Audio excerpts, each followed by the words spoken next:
easy as we see people on social media na parang they're having the fantastic moments in their lives. It's all happening ng dire-diretso, and you owe it to the universe to be happy.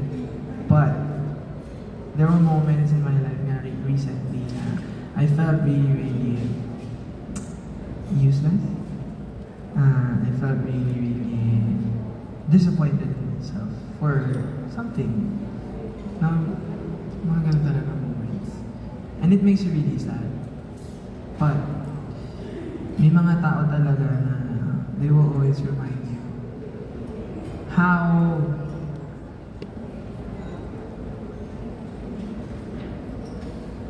vast the universe is. Malaki man yung mundo, malaki man yung universe, maliliit man tayong tao. But there will always be people na nakapag-impact ka sa buhay nila. And you have no right to be disappointed in yourself. Kasi malulungkot sila pag narinig nila yan ganyan. And I just know na pag sinabi ko to sa mga Zushis, ganyan sila.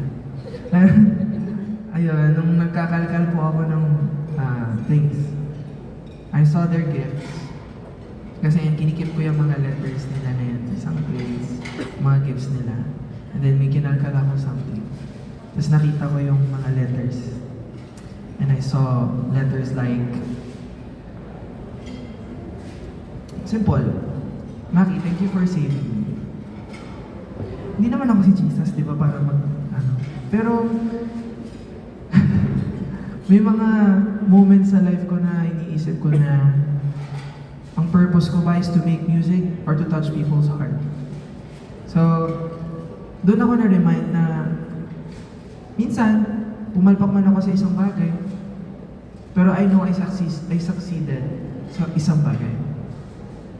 And the ability to inspire people, siguro yun yung na-remind ako na meron nga pala ako na-inspire ng mga tao. And merong mga tao na they will always remind me and they keep me grounded. And yun yung sasabihin ko yung Zushis talaga. And these fans talaga na meron ako, they're not the usual fans. Medyo baliw, medyo OA, minsan sobrang introvert, but they will always have a place in my heart. And I will always keep these letters and remind myself na parang every time I see a blue sky and a blue sea and a calm environment, I always think about my fans and my Zushis. Ayan.